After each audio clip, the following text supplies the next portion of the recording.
As an entrepreneur working with developing your business idea, we need to start with taking your idea from your head into a tangible model that you can use to describe your possible business model.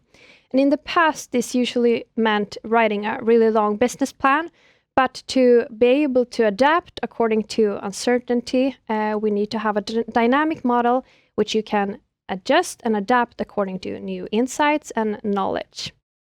We model our business using what we call a lean canvas, which uses 9 boxes that walks you through 9 different steps for developing a possible business model for your idea.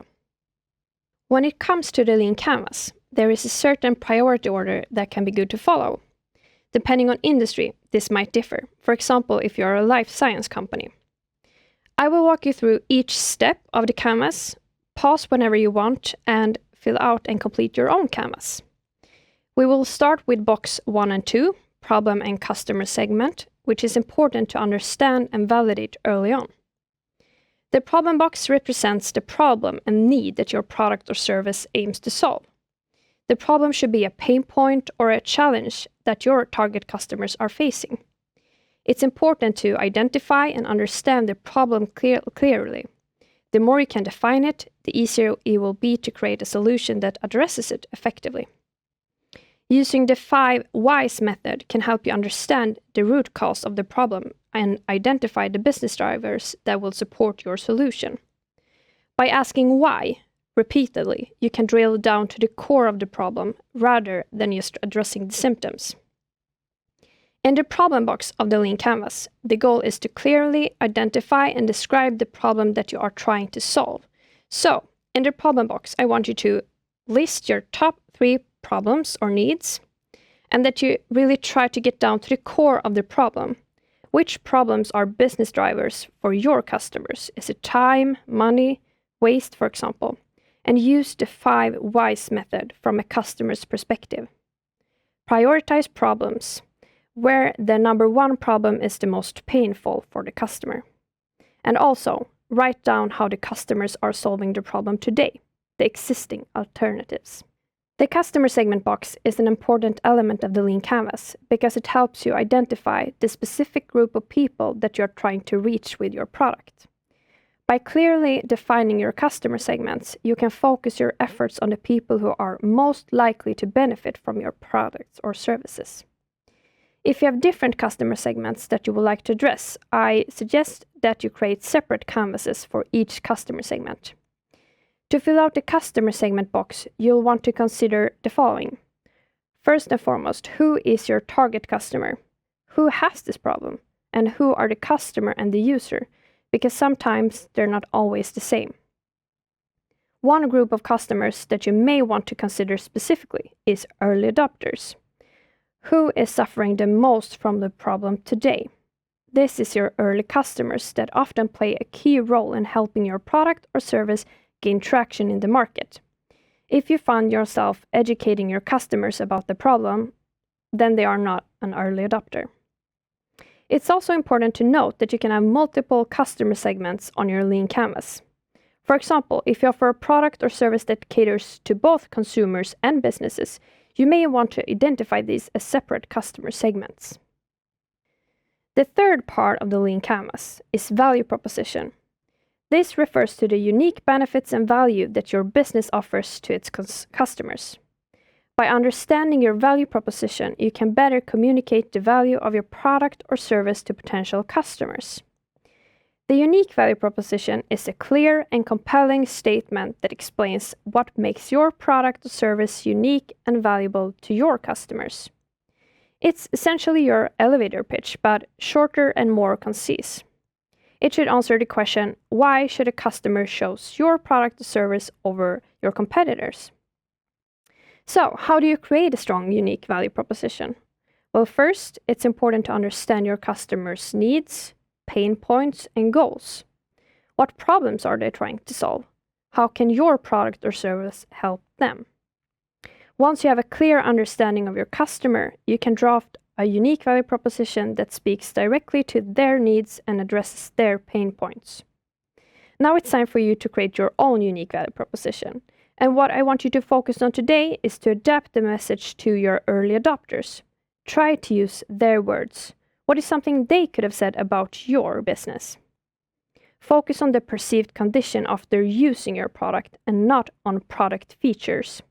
And lastly, if possible, try to quantify the benefit. For example, if you could do it 3 times faster or cheaper. The next box is solution. This section is where you describe how your product or service will solve the problem identified in the problem section of the Lean Canvas. It's important to be specific and detailed in this section, as it helps you to clearly define what your product or service does and how it will meet the needs of your target customer.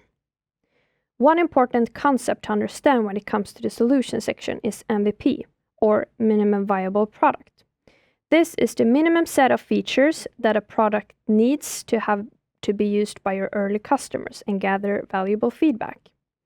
The goal of the MVP is to test and validate the product idea as quickly and cheap as possible, and to gather data that can be used to make informed decisions about future product development. Now it's time for you to work with your solution box. Decide your top 3 features for your 3 biggest problems from the problem box. Revenue streams is where you outline how your business will generate revenue.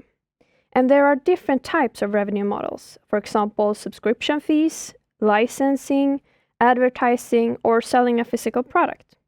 And it's important to think about the various ways your business can generate revenue and consider which ones that are most viable and scalable for your business. Write down how much you think that you can charge for your solution. You don't need to have exact numbers at this point. You can of course look at different pricing strategies and how much existing solutions cost to compare. But we really recommend that you learn more about value-based pricing. This involves setting a price of a product or service based on the perceived value that it offers to your customers. Even the most groundbreaking products on the market can fail if the customers aren't aware of it. Channels in the Lean Canvas represent the various ways that you will reach out to your target audience, and in this stage, how you will reach your early adopters. It includes the channels you will use to acquire customers, such as online advertising, social media, or in-store promotions. In the future, it could also include how you will distribute your product or service, for example, through partners and distributors. To fill out the channel box, start by listing all the channels you currently use or plan to use for your unique value proposition to reach your early adopters tomorrow. When you want to get a better understanding of how your business is actually going, you should define key metrics to measure the process of your business. Initially, you can deal with one key metric like minimum success criteria, meaning the outcome that can be deemed a success. This can give important indicators on whether you need to improve something or if you need to rethink your business model. Pirate metrics, also known as the R framework, is a good system for measuring the growth of a startup. The acronym stands for acquisition, activation, retention, referral, and revenue. You can use the model to generate your basic metrics to track. The cost structure section of the Lean Canvas is where you outline the costs associated with your business. This can include things like production costs, marketing, and sales expenses, and operational expenses, of course. It's important to consider both fixed and variable costs when you plan your cost structure. And also, think about what your costs are to deliver your minimum viable product, because it can help you create a more realistic plan. The last step in the Lean Canvas is your unfair advantage. First, let's define what an unfair advantage is. This term highlights something about your idea that your competitors aren't able to copy or obtain in any way.